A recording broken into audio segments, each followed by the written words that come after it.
G'day guys, it is Ben here from Hunt the Night. Now, what we are going to do today is have a look at this brand new updated version of the CH50 clip-on device from InfiRay called the CH50W. Now, the big W behind it stands for Wi-Fi. So the biggest difference between this device and the CH50V2 is that it supports Wi-Fi. But there's also a couple of other differences that we're going to talk through in a minute, and I'm going to show you a bit of the menu footage. But a couple of things I want to talk about first. One, the packaging is absolutely lovely, except I've got to go up a box size now. It goes from a medium to a large box to send this out, so it's going to cost me more to send it, but thank you, InfiRay. Put that aside. We open up this beautiful hard case that comes with it, and in this hard case, it's got all you need, except a couple of batteries, but they're in there, to get this thing going. We'll take this out. This is your iCup. It's got a remote in here. Now, these remotes need a battery. They don't come with a battery installed, but that allows you to actually control the device, very much like the CH50 and the CL40 That's good. I knocked the camera out of the way, but hey, we'll just keep on going. All right, so let's take the device out of here and put the case away for a minute. So it is the same button functionality. It's the same form factor as the CH50V2, except this is now a camera and record button. So the CH50 didn't record, so it has onboard recording, or you can record via Wi-Fi, the menu button, and you've got your power button. And this is your focus here as well. It continues to adapt the not real usable eyepiece if you want to use it as a monocular, but honestly it's not real good as a monocular, and it uses the standard Rusin adapter system, which will screw in there to go onto your scope. And this is a pretty cool unit. The footage on this unit and the quality of images is absolutely fantastic. I love it. And you want to make sure you match it up with the right scope. Now, like all clip-ons, they're limited to the magnification that you can use with them, but the CH50V2 has been designed for high magnification. And I'm going to go through the menu system a little. If we go through this, and you can see where there's, now I think we go to the long menu, There's a couple of things they've changed in the firmware. It still has your image boost. As you can see, it's now got Wi-Fi, Bluetooth connectivity, which for the remote. You can still do recording out on this. This is for your manual refresh or your auto refresh. And here is a new menu item that wasn't in the CH50. And this is actually turns it into a monocular mode.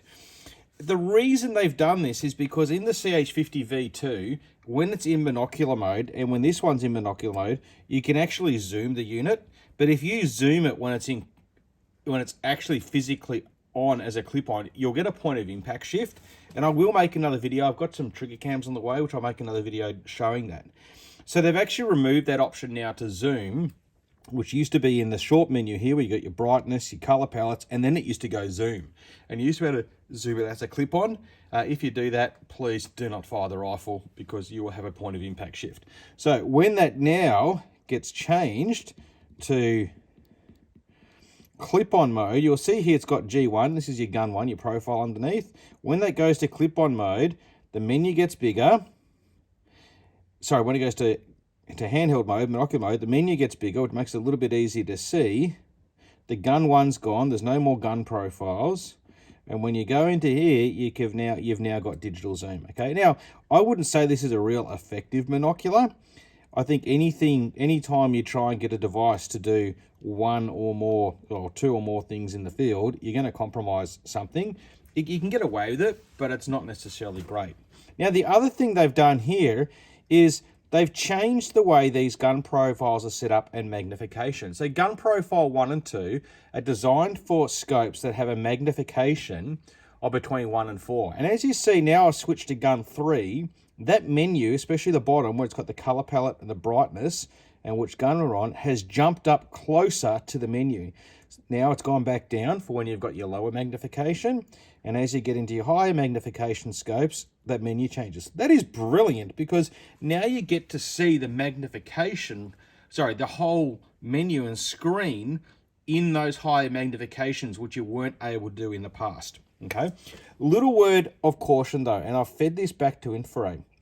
When we go now into the zeroing, sorry, change this, go back into it. Yeah, I've done something. All right. Sorry, I held it down and, okay. When we go into the zeroing, which is this menu here, it has an X and Y coordinate for gun 1, and you can see it's currently negative 32.5 centimeters in the X axis and positive 32 centimeters in the Y axis, and that's at 100 meters. This is calibrated in the factory, and what they do is they have a little, it's a software-based thing, and it presents an image, and that image is then moved to the middle of the screen, and that gets you pretty close to being on point of impact when you shoot.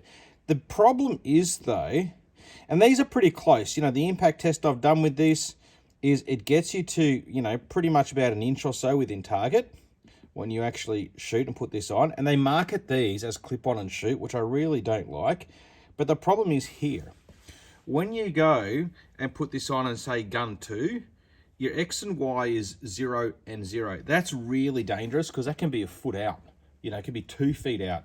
It's really dangerous. You've got to double check all your gun profiles, and I've asked them, please put in the default settings, calibration settings that are in the factory in all 4 gun profiles, okay? Because you can use this, you can make your changes and set this up and get it where it wants to, you know, wants to be in terms of its X and Y.